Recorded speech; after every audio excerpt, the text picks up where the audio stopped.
사랑스러운 말씀원 국기 앞에 자유로운 발언의 진실된 영광을 위하여 모두에게 미움받아 쫓겨나는 한이 있더라도 쫄지 않고 말할 것을 굳게 맹세합니다. 자, 아나운서 공화국 시작하겠습니다.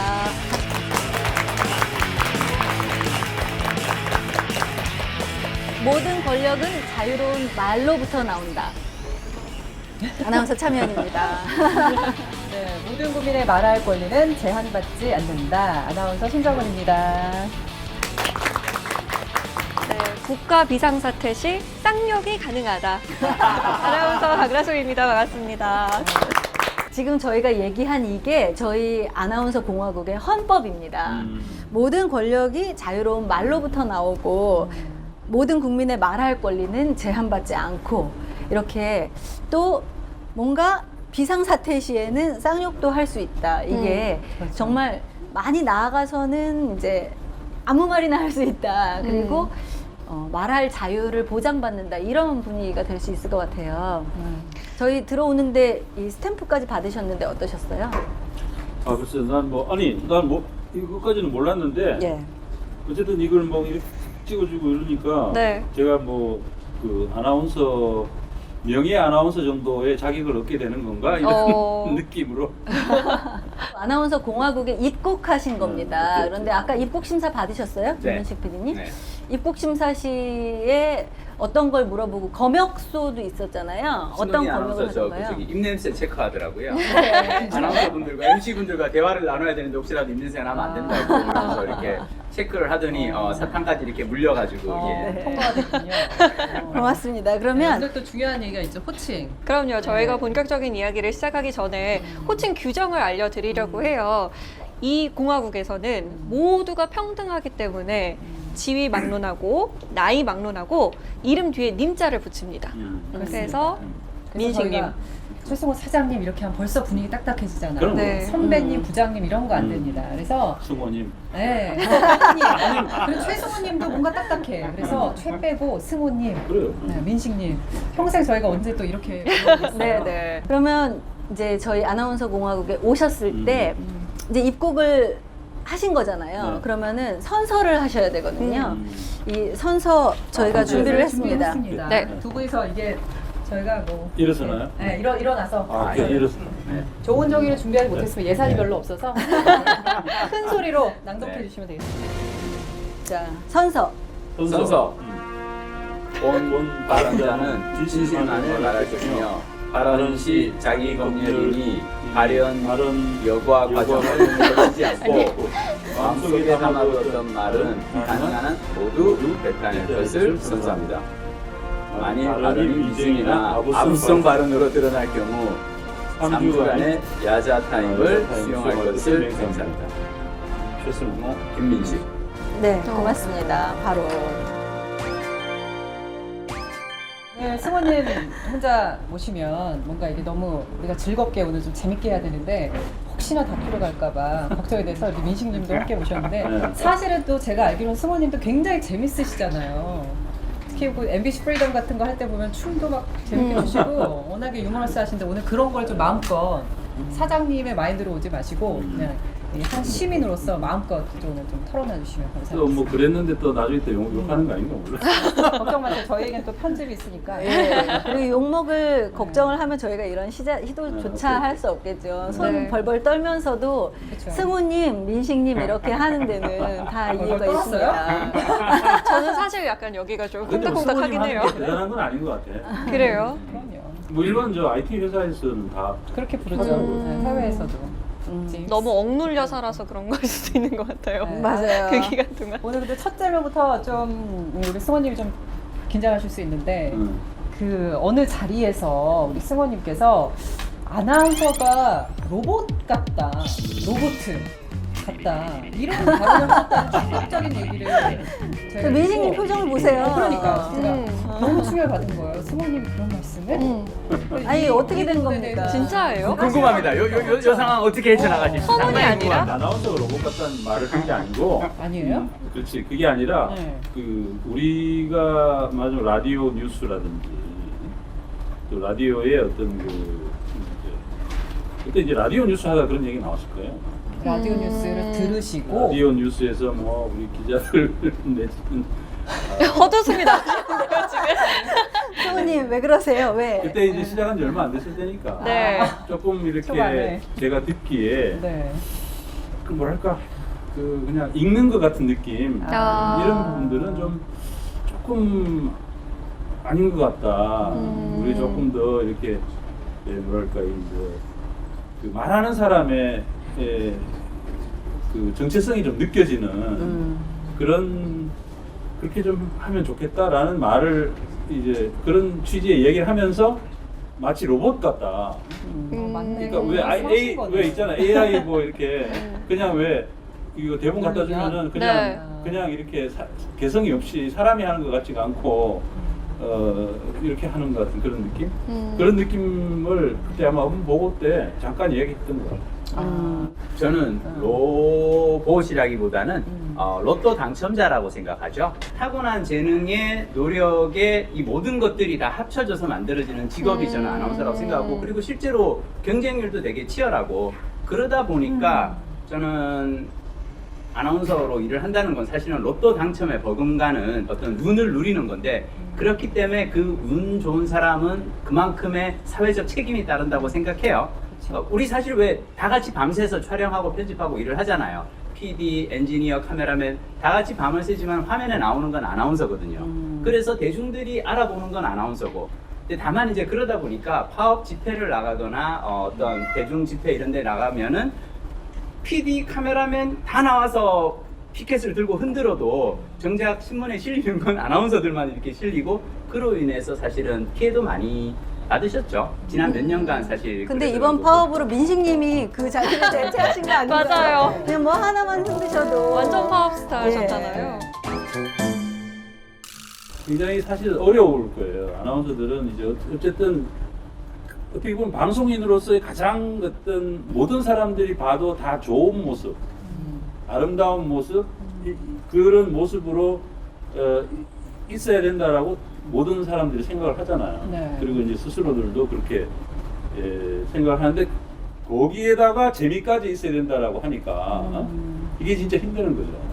진짜 이게 저희 힘든 아나운서들 고민이 그 부분에 있는 것 같아요. 이 팟캐스트를 시작하면서도 아나운서 역량 강화라는 것을 넣은 이유가 그저 아나운서들이 지금까지는 정치구로 잘하면은 우리의 정체성을 잘 발휘할 수 있는 그런 분위기였는데요. 이젠 더 이상 우리가 해야 하는 일만 잘해서는 안 되고 플러스 알파를 늘 요구하시고 재미까지 있기를 원하시는데 맞아요. 사실 우리가 제일 시간을 많이 쓰고 생각을 많이 하고 우리의 생활을 점검하는 데 있어서는 그거는 아니거든요. 그런데도 불구하고 어떤 정보를 전달하는 데 있어서도 잘해야 되지만 실수가 없어야 되지만 재미까지 있어야 된다. 그러니까 어떤 연예인 같은 그런 모습들도 필요하고 그런데 사실 그런 모습들이 다 없는 게 아니거든요. 각자가 갖고 있는 그런 어떤 에센스들 그 안에 있는 것들이 있는데 그런 것들을 어떻게 표현해야 되는지 잘 모르는 그리고 실제로 그 표현할 창구가 많지 않잖아요. 그래요. 프로그램 한정이 돼 있고 맞아요. 너무 아나운서가 투입할 수 있는 프로그램 맞아요. 한정이 돼 있고 네. 보여줄 수 있는 모습도 한정이 돼 있어요. 그래서 저희가 이렇게 뉴미디어 채널을 만든 이유도 우리는 정말 로봇이 아니다. 정말 우리는 개개인이 인간적이고 정말 하나하나의 개성도 있고 로봇이 얼굴이 빨개지셨어요. 네, 알겠습니다. 그 로봇 얘기는 그러면 여기까지. 설명을 하시니까 이제 네. 그만하고 아무튼 저희의 역량을 오늘 첫 회니까 이제 몸풀기고 이제 네. 앞으로 많이 보여드릴 테니까 기대 많이 해주셨으면 로봇이 아니에요. 시청자분들도 많이 기대를 해주셨으면 좋겠습니다. 네. 첫 번째 우리 질문부터. 네.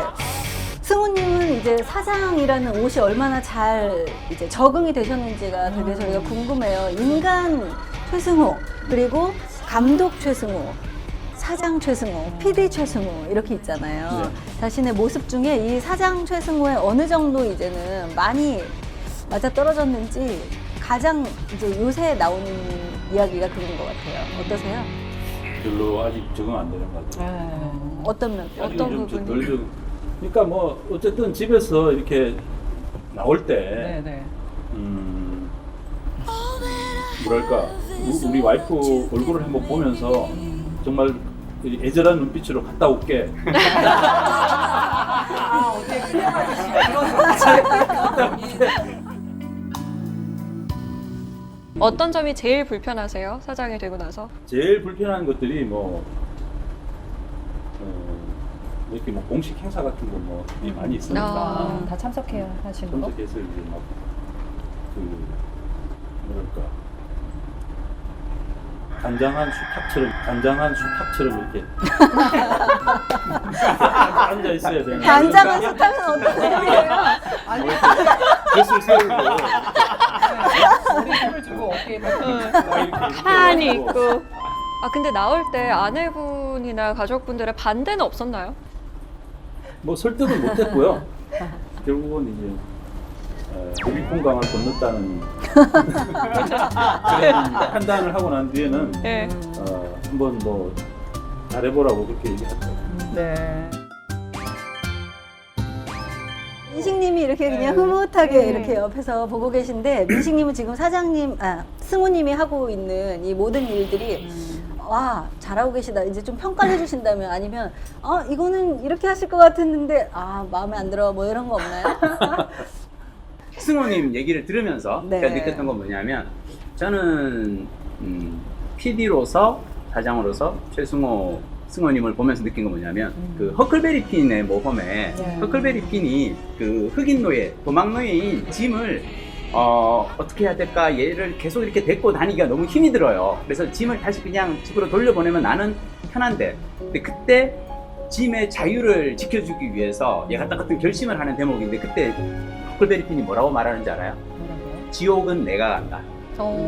지옥은 내가 간다. 그러니까 내가 짐을 지켜주다가 어쩔 수 없이 내가 힘든 일을 겪을 수도 있는데 우리 승원님이 저희를 대신해서 그러니까 지옥은 내가 간다 라고 하면서 근데 저는 그것을 영화 공범자들을 보면서 어쩌면 정말 가기 힘든 자리 그게 김재철 사장의 강연회나 김종국 사장의 출판기념회나 아니면 뭐 이명박 전 대통령의 이렇게 사무실 환영회나 앞이나 이런 네. 그러니까 정말 가기 싫은 자리를 혼자 가서 나는 그 모습을 보면서 지옥은 내가 간다 잖아요.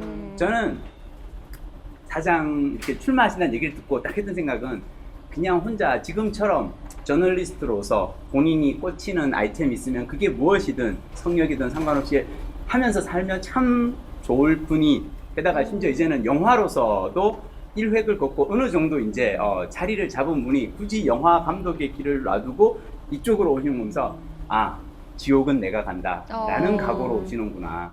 이렇게 몇 년간 사실은 이제 해직 네. 언론인으로서 사는 모습을 보면서 느꼈던 것 중 하나는 뭐냐면 더 어울리기는 저널리스트가 훨씬 더 잘 어울려요. 솔직하게 말씀드리면. 근데 그러면 민식님한테 여쭤보고 싶은데 네. 공범자들 하면서 같이 다니실 때 승호님의 모습과 사장이 되시고 나서 승호님의 모습을 봤을 때 어떻게 다르게 이렇게 다가오시던가요? 근데 저는 달라진 걸 잘 모르겠거든요. 사장 되고 난 뒤에 본 적이 없죠. 본 적이 없어요. 제가 그게 진짜? 네. 진짜요? 예. 14층은 언제나 열려있다고 분명히 그러셨는데 왜 이렇게 내외하세요 두 분이? 제가 가기가 왜냐하면 저는 14층에 대한 저의 내가 트라우마가 한번 있어요. 내가 한번 억지로 오라 그래가지고 네. 사장실에서 한번 만난 적이 네. 있어요. 아니 근데 정말로 안 가려고 그랬어요. 왜냐면 나는 14층만 가면 제가 거기 14층에서 혼자 올라가가지고 임원들하고 싸우고 혼자 막 외치고 막 이랬던 그 트라우마가 있어서 14층에 이렇게 불만 켜줘도 저는 무섭거든요. 나도 트라우마가 저희도 그렇지 있었어. 않아요? 좀 14층에 그래요. 대한 그 기억이 트라우마가 다 있어요. 그러니까 나도 안 걸릴 좋으니까 것 나는 한 번도 거기 가보진 않았지만 네. 사실은 이제 제가 밖에 있었잖아요. 네. 해고된 상태로 밖에 있었지만은 하도 내부 구성원들이 거기 올라가가지고 맞아요. 시위하고 하면서 부딪히고 그 친구들은 또 막 나오면서 같이 막 사진 찍고 네. 막 맞아요. 이렇게 하는 그것들을 봤기 때문에 야 정말 내가 저기 올라가서 일을 해야 되는가 저기서 살아야 되는가 하는 생각을 했을 때 싫더라고. 네, 맞아. 14층과 임원 엘리베이터에 대한 트라우마는 전 직원이 갖고 있어요. 그래서 그날 내가 처음 오는 네, 날 네. 다 같이 올라가자 그래가지고 혼자 가시기 약간 좀 그랬던 거죠. 진짜 혼자 올라가기 싫었어요. 네. 그래가지고 다 같이 올라가자 그래서 네. 거기서 이제 사장실에도 가서 이제 다들 앉아서 같이 얘기도 하고 맞아요. 뭐 또 그다음에 또 회의실에 가서 또 다 같이 한번 같이 앉아 있어 보고 뭐 이렇게 해서 이렇게 뭐랄까 씻김굿이랄까 가셨군요. 나쁜 기운을 몰아내는 하나의 어떤 그 굿 같은 거를 했던 거죠. 근데 그렇게 하고 나니까 마음이 좀 훨씬 낫더라고요. 근데 중요한 건 그런데 이- 그때부터 지금까지 저는 그때 제가 딱 왔을 때 그 사장실 문이 닫혀 있었거든요. 네. 닫혀 있었어요.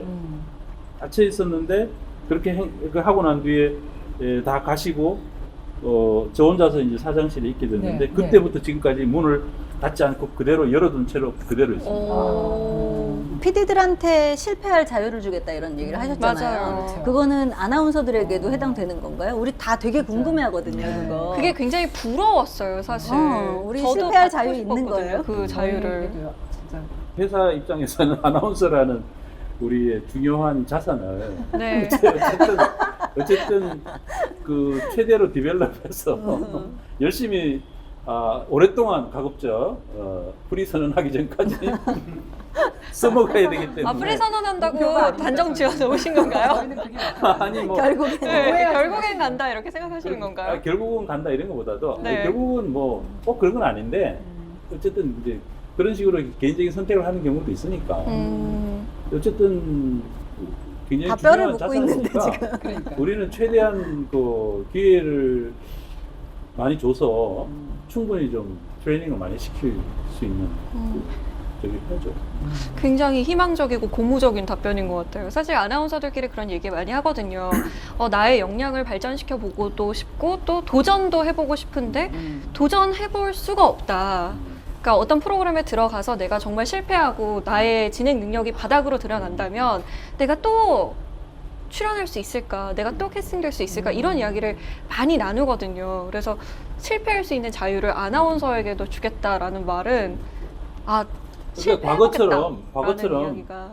옛날에 왜 이랬다잖아요. 뭐 파일럿으로 예를 들어서 파일럿으로 정기 편성 하겠다라고 했는데 정기 편성 해가지고 뭐 한두 번 뭐 해보고 난 뒤에 뭐 시청률 안 좋고 뭐 어쩌고 저쩌고 하면 그냥 금방 뭐 바로. 경영진이 그거 내려 그러면은 뭐 바로 뭐 딴 걸로 갈아치우고 막 네. 이런 식의 결정들이 과거에 있었다면 앞으로 그런 일은 없다는 거죠. 그렇죠. 근데 그런 일은 만약에 없고. 이제 그 승호님의 얘기를 듣고 PD들이 힘을 내서 예산도 많이 들어서 막 파일럿 프로 막 만들었어요. 네. 근데 그게 다 실패했단 말이에요. 그랬을 때 정말로 괜찮아. 난 자유를 줄 테니까 그래도 앞으로도 돈 더 들어도 되니까 지옥은 내가 간다. 이런 거. 그게 계속 얘기를 하실 수 있을 건지 뭐 10개 중에 1개 정도는 성공하지 않을까? 10개 중에 한 개 정도 그 정도까지도 너그럽게 봐주신다는 건가요? 뭐 그 정도 그러니까 타율이 한 10% 타율만 돼도 10%좀 심한가? 자, 승원님은 너그러우셔야 합니다. 제가 요즘 이제 그 PD들한테 늘 하는 얘기가 있어요. 야, 니들이 이제 잘 생각해봐라. 작년도 그 한국 영화 중에서 가장 이 수익률이 높은 공범자들이 가성비 왜 이 가성비로 맞아. 따졌을 때 사실 제작비에 대비해서 2위라면서, 2위. 예, 관객이 그러니까 이런 분이 그러니까 이렇게 나는 적은 예산을 들여서도 이렇게 대박을 내는데 이런 그 컨텐츠 제작자가 사장으로 오셨다. 이건 우리에게 절대 사실 좋은 그건 아닌데 부담스러워. 자, 부담스러워요. 네. 승호님의 기준을 많이 낮춰 주셔야 됩니다. 여기에 우리가 따라가려 그러면은 네. 쉽지는 않고요. 저는 사실 아나운서 이 공화국 네, 얘기 듣고 네. 너무 좋았던 건 뭐냐면 네. 저는 사실 아나운서국을 그 전에 이렇게 보면은 약간 마트의 진열대 같았어요. 다양한 상품을 진열해 놓는 거죠. 그리고 와서 이렇게 그냥 PD들이나 와서 이렇게 욕을 하죠. 근데 그 전에는 약간 마트가 웃겨가지고 이거 주세요 하면 죄송하지만 손님 그건 판매용 아닙니다. 그리고 지금 그 창고에 있나 보네. 매대에는 매대 진열된 것 중에서 찾으세요. 근데 정작 매대에는 몇 개 없고. 그리고 괜찮은 거 이렇게 찾아보면은 그거는 유통기한이 지나서 아니 얼마 전에도 잘 된 거 봤는데 아니에요. 이런 게 많았거든요. 스케이트장에 가 있다거나. 약간 좀 그런 그게 많았는데 자 저는 이 아나운서 공항 얘기 듣고 너무 좋았던 건 뭐냐면 더 이상 우리는 매대 진열된 상품이 아니다. 우리는 방문 판매하는 거죠. 이런 상품 있어요. 그러니까 그전에는 정해진 어떤 프로그램 기획안 안에서 그 안에 맞는 사람이 누군지 찾아갔다면 여기서는 보여주는 거죠. 내가 다솜이 어떤 사람인지, 이현이 어떤 사람인지 이런 걸 보여주고 이런 상품 있어요. 그 팟캐스트 안 들어보셨구나. 그 친구 거기에 대해서 그 친구 영화 얘기하는 거 봤어요. 그 친구 영화 얘기 이거 되게 잘해요. 이런 걸 할 수 있다는 거. 그러니까 직접 다니면서 방문 판매를 하겠다라는 결연한 의지. 요게 저는 너무 좋다는 거죠. 아, 이런 자세가 저는 MBC 모든 사원들에게 이게 나와야 돼요. 우리 자세는 일단 합격이군요. 아, 무조건 합격이죠. 좋아요. 여태까지 파업 요정으로서도 활약하시고 뭐 제발 그 이러셨지만 요정이란 말 좀 하지 마. 난 너무 부끄러워. 요정이? 그쵸, 요정이 어울려요. 예, 아. 어울리긴 어울리는데 이제 파업 요정도 그만하시고 유배지에서도 돌아오셨으니까 네. 본연의 업무로 돌아가셔야 할 거 아니에요. 그렇죠. 근데 왜 책을 쓰셨어요, 그 사이에? 여기 승호님 앞에서 그런 얘기 하지 마세요. 자, 그리고 솔직하게 말씀드리면 저는 새 책 나왔더라고요. 출판 계약을 한 3권 정도를 그러니까 2년 전에 했어요. 아, 저는 네. 당분간 드라마국 복귀 못할 줄 알고 연출로서의 내 인생은 끝났구나 라고 생각하고 뭐라도 해보자라고 생각하고 이제 이걸 했었고요. 네. 지금은 열심히 드라마 준비하고 있습니다. 그러니까 네. 아, 드라마 준비하고 있어요. 5월에 나온다. 5월 첫 방송하는 드라마. 와. 제가 사실 되게 이렇게 난감했던 건 그거죠. 네. 1월에 이제 드라마국 복귀를 했는데 복귀한 첫날이 이렇게 본부장께서 그 연관 계획표를 이렇게 보여주더니 네. 몇 월 중에 제일 빠른 거에 들어가라. 그래서 그렇죠. 내가 그랬어요. 7년을 놀았는데 네. 7년을 회사에서 드라마를 안 시키고 놀았는데 그러게. 오자마자 이건 좀 너무 가혹한 것 같다. 5월이라 그러면 네. 우리 저 뮤직 PD한테는 좀 빠르긴 빠른데. 그렇죠. 그렇죠. 진짜 드라마 빨라요. 시키기만 4월에 촬영을 해야 되고 지금 이제 대본 네. 미치겠어요. 아니 근데 사람들이 워낙에 이 그간 알려져서 정말 스타 PD 또막 기대는 엄청 할 거예요. 아니 김미진 PD가 연출한단 어떡해. 말이야? 라고 일단 소문부터 퍼질 것 같아서 굉장히 개인적으로 부담이 많을 것 같아요. 두려움도 많이 있을 것 같은데요. 그런데 네. 제가 이제 그 5월 방송 드라마를 하겠습니다라고 하게 된 계기 중 하나는 네. 우리 승호님의 말씀이 있어요. 어떤 뭔데요? 이게 사실 오래전에 하신 얘기예요. 안 맞아요. 아마 이걸로 전하는 건데 잊으셨을 거야. 저보고 하셨던 얘기 중 하나는 뭐냐면, 그러니까 작년 가을이에요. 작년 가을에 회사가 어떻게 해야 정상화될까, 뭐 MBC 정상화를 위해서 뭘 해야 될까, 막 이런 얘기를 할 때 승호님이 저한테 사람들이 보기에 어쩌면 MBC 정상화의 하나의 기준 중 하나는 자기가 드라마 연출을 하는 거야. 자기가 드라마를 만드는 순간 사람들이 MBC 자, 그 말씀 듣고 정상화를 조금이라도 당기기 위해서는 뭐라도 해야 되는데 그렇죠. 진짜. 파이팅! 이번에 7년을 무슨 놀았는데. 드라마예요? 시트콤이에요? 아니면 정말 궁금하죠. 진짜. 드라마예요? 네. 얘기 잠깐 해주세요. 그래도. 그냥 네. 솔직하게 얘기를 드릴게요. 네. 저는 원래 로맨틱 코미디를 되게 좋아하고 내조예요.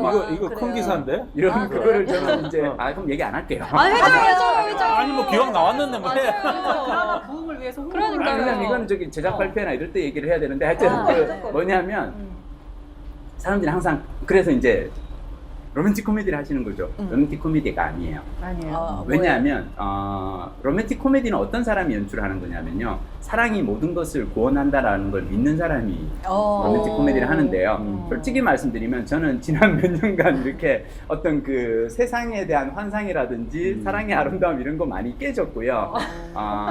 정말 괴로움에 처한 사람이 그 괴로움에서 벗어나는 방법이 무엇일까? 그러니까 이 드라마에 어떤 두 여자가 나오는데 우리가 흔히 생각하는 그런 어떤 막장적 설정이에요. 그러니까 남편으로부터 버림을 받고 뭐 남자친구로부터 어떤 배신을 당하는 이런 아주 어려운 상황에 처했을 때 보통은 드라마에서는 이런 여자들에게 재벌 2세 실장님이 나타나서 이제 손을 내밀어 주면서 잘생기고 구원이 오는데, 연하해. 그렇죠. 그런데 아니에요. 거예요? 여기서는 그들이 스스로가 그걸 깨어나기 위해서 어떤 노력을 하고 그 과정을 통해서 이제 성장해가는 얘기거든요. 저는 보면서 처음에는 약간 좀 제가 연출하기 되게 어두운 얘기인데 보면서 나는 이제 오히려 로맨틱 코미디보다는 이런 드라마를 더 하고 싶은 거예요. 자, 제가 하고 그쪽에서 싶은 마음이. 작품을 만나서 열심히 지금 준비하고 있습니다. 누구에게나 나의 인생의 뭐 리즈 시절 이런 거 있잖아요. 내가 생각하는 최고의 순간 뭐 이런 거 있잖아요. 두 분에게 최고의 순간이 언제였을까? 아니면 정말 그 순간만큼은 뭐 정말 피하고 싶다 그랬던 순간이 있으신가요? 피하고 싶었던 순간,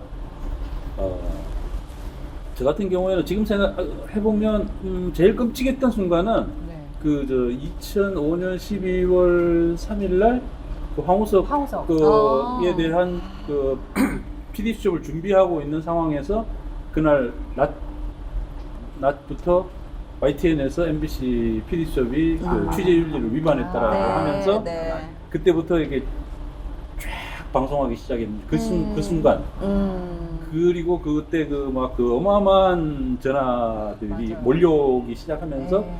거의 뭐 그 완전히 그냥 MBC 사무실이 전부 그냥 전화로 아마 예, 생각나죠. 아나운서실도 네. 만만치 않게 아마 그랬을걸요. 네.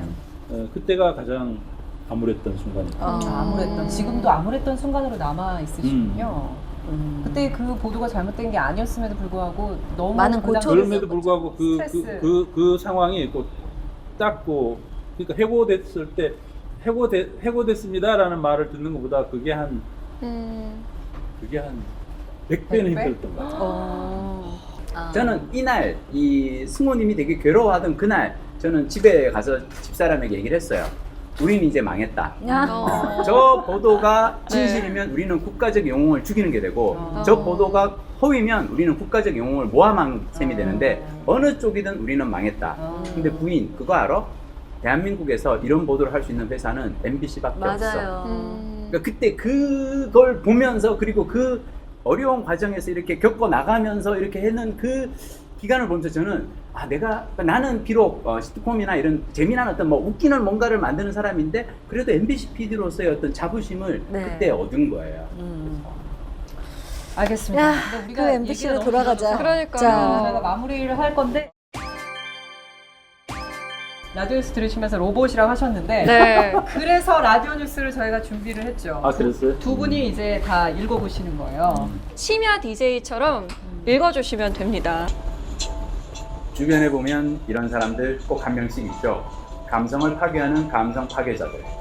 영화를 보다가 주인공 연기에 완전히 몰입해서 눈물 한 방울이 막 떨어지려고 하는데 그 옆에서 제코 엄청 잘했다 그치? 라고 하면 눈물이 쏙 들어가고요. 이 점심시간에 밥 먹고 회사에 들어오면서 우리도 추운데 남들은 얼마나 추울까 이런 얘기를 하고 있는데 옆에서 나 온수매트 잘못 샀어 라고 하면 이성 감성도 싹 사라지고 갑니다. 그러고 보니 제 주변에도 있네요. 밤에 듣는 라디오가 얼마나 좋은지 열심히 설명하고 있는데 그래서 야근 수당은 잘 나와요? 얄밉다. 그런 사람 앞에서는 저도 정말 내가 느끼는 것들에 함께 물들어갈 수 있는 사람, 그런 한 사람을 찾아 헤매는 짱못된 반갑습니다. 갑자기 감라성 되셨어. 네. 내가 연습하면서 더 잘할 수 있어요.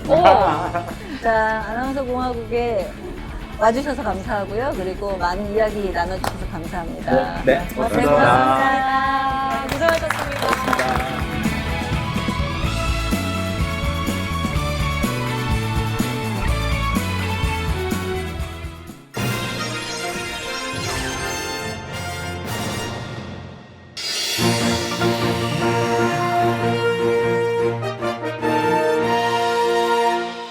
MBC 뉴스 특보입니다.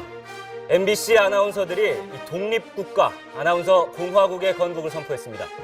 자유와 소통을 건국 기념으로 하는 아나운서 공화국에서는 모든 시민이 말하고 싶은 것을 아무런 제한 없이 말할 권리를 보장받으면서 할 말 있는 사람은 누구나 간단한 출입국 절차와 입냄새 확인 등의 검역을 거쳐서 입국을 하면 시민과 동등한 말할 권리를 가질 수 있습니다. 아나운서 공화국은 매주 금요일 유튜브와 페이스북 그리고 팟빵 등에서 만나실 수 있습니다. 뉴스 특보 마칩니다. 시청해주신 여러분 고맙습니다.